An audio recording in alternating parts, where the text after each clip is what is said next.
momento muito bom, muito propício para fazer, digamos, essa reflexão aprofundada aqui no encontro, pelo momento que a gente vive hoje do cenário da comunicação pública no Brasil hoje. E aí aqui eu vou falar como empresa pública, né? Como Empresa Brasil de Comunicação.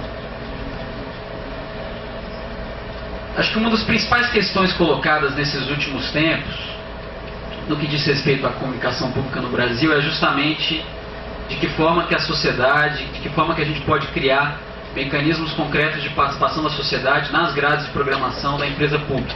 Eu não estou falando só da TV Brasil, estou falando de todas as mídias públicas. E esse é um debate que já vinha ocorrendo dentro da Radiobras. Eu estou na Radiobras há mais ou menos 3 anos, fui para lá para ajudar a construir o projeto da TV Brasil Canal Integração, que é um projeto de TV pública internacional voltado para a América do Sul, e continuo agora nessa nova etapa em que a Radiobras se funde com a TVE do Rio de Janeiro, né, com a SERP, que além da TVE do Rio de Janeiro tem a TVE do Maranhão, e formam a Empresa Brasil de Comunicação, que é uma empresa pública que surge com o desafio justamente de trabalhar as suas mídias a partir de uma abrangência, com foco na abrangência nacional e a partir de uma articulação nacional que antes não existia. Então, a TV Brasil, que é a TV pública que estreia agora, nesse próximo domingo, dia 2 de dezembro, mesmo que a estreia de 2 de dezembro seja, digamos, um aquecer dos motores, ainda não é a estreia que todos nós esperamos, isso vai se dar lá para março do ano que vem, ela surge muito maior e muito mais abrangente do que qualquer outra TV pública que já existiu, porque ela vai ser distribuída e veiculada praticamente em todos os estados brasileiros. Claro que isso depende de uma adesão das TVs educativas estaduais, mas tudo indica que já nesse final de ano a gente tem aí uma quantidade grande de estados já em rede com a TV Brasil. Isso muda o cenário no sentido que a gente vai ter finalmente uma emissora de abrangência nacional. Claro que a TV Cultura e a TVE do Rio de Janeiro tinham alguns programas que eram exibidos em rede nacionalmente, mas a gente não tinha uma TV de abrangência nacional em sinal aberto. Então, na verdade, com essa grande expectativa, com essas potencialidades que surgem com a TV Brasil, surgem também desafios e responsabilidades importantes. Dentre elas está a questão da participação da sociedade nessa TV. E aí eu estou falando da participação da sociedade enquanto geradora de conteúdo, né? Enquanto colaboradora da sua programação. E aí, nesse debate interno, surgiu então a necessidade de se criar uma área específica na empresa pública para atender, para tentar cumprir, digamos, esses objetivos. Que área é essa?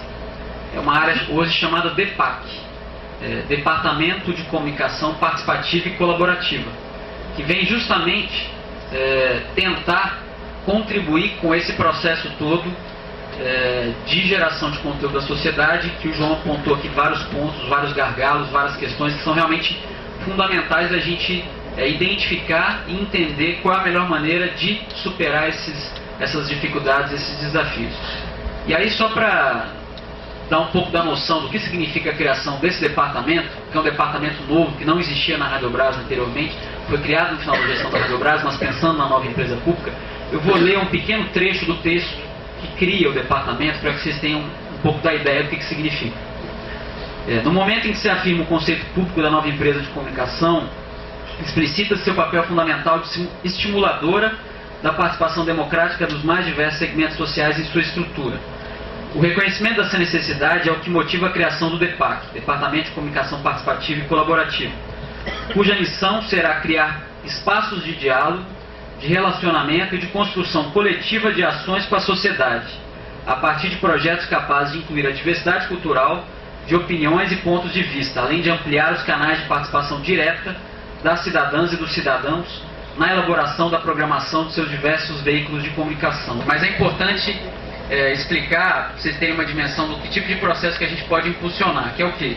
Esse programa, nesse caso aí, chamado Projeto Mosaico, é um programa de TV realizado pelos pontos de cultura que participam de diversos eventos com temáticas sociais e culturais documentam esses eventos.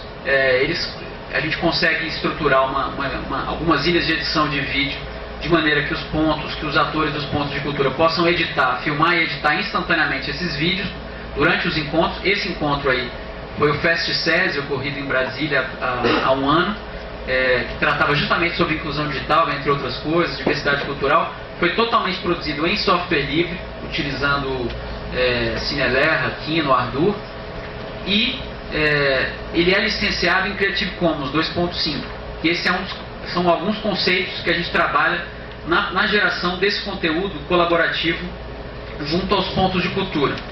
Então, esse programa que se chamava Projeto Mosaico agora está se reformulando. A gente fez um encontro, a gente mapeou dos pontos de cultura, cerca de 60, 70 pontos de cultura hoje no Brasil que produzem audiovisual com regularidade, e eles estão formatando um programa de TV chamado Ponto Brasil, que vai ser veiculado semanalmente e que vai mostrar o conteúdo local produzido por esses pontos de cultura e alguns vídeos, alguns registros em eventos específicos que tratem de diversidade cultural brasileira. Só para explicitar os conceitos que envolvem esse programa, que eu acho que serve também para falar sobre outros possíveis projetos que vão ser desenvolvidos, que eu acho que é importante materializar isso como forma concreta de fazer essa conexão justamente do que a gente está falando, né, de produção local, conteúdo, como é que isso funcionaria. Eu vou passando aqui. Bom, comunicação participativa e colaborativa. O modelo de produção audiovisual baseado na cultura colaborativa, nos processos de produção compartilhados e nos princípios da democracia participativa. Trabalha com o desafio de estimular e articular projetos de produção direta à sociedade a partir de processos permanentes e bem estruturados profissionalmente. Acho que é importante destacar o seguinte: existe uma demanda, como eu falei, gigantesca e de produção que é feita pela sociedade, pelos mais diversos segmentos sociais. Só que um dos maiores desafios hoje é justamente a gente criar processos de canalização desse conteúdo para as fontes de difusão que sejam realmente bem estruturados. E aí, profissionalmente, não é uma marra de mercado. Profissionalmente é que a gente tem que ter consciência de que um processo desse não é simples. Então, quando o João coloca, por exemplo, que a estrutura do poder público precisa garantir estruturas para que isso funcione, quando a gente precisa imaginar como que essas estruturas vão dialogar no dia a dia, tanto no que diz respeito à geração do conteúdo, quanto à autossustentabilidade dos projetos, como é que isso vai se desenvolver, né? Você precisa criar um processo muito bem amarrado, porque o desafio existe, mas você precisa tratar isso da melhor maneira para que ele justamente não perca todo o potencial que ele carrega. Né? As ideias forças. Comunicação como um direito, ou seja, toda e qualquer pessoa pode produzir comunicação, né? Diversidade de olhares, linguagens e formatos vindos das cidadãs e cidadãos por meio de narrativas culturais. Produção direta, ou seja, os veículos de comunicação se colocam como estimuladores, organizadores e difusores de conteúdo, e não produtores. Né? Tecnologia acessível, utilização de equipamentos de baixo custo, que não significa baixa qualidade. Fases de trabalho num caso como esse. A gente trabalha com 4 fases. Primeiro, mapeamento dos diversos segmentos potenciais em colaboração e produção direta, né, que é fundamental você entender de quais são os segmentos que a gente quer trabalhar. Estímulo desses atores para participarem desse processo. Nesse processo de estímulo, você pode trabalhar com um processo tanto de capacitação, formação e mesmo de remuneração, que é fundamental pensar isso de maneira escalonada no processo. Empacotamento, que eu estou chamando aqui, que é o recebimento das produções e uma finalização, que pode ser uma equalização de áudio, uma amarração estética no final que dê corpo a essa diversidade de produções todas dentro da grade, seja da televisão ou mesmo dos outros veículos, rádio, internet. E a veiculação, que é o momento em que se dá visibilidade ao conteúdo e retorno aos colaboradores.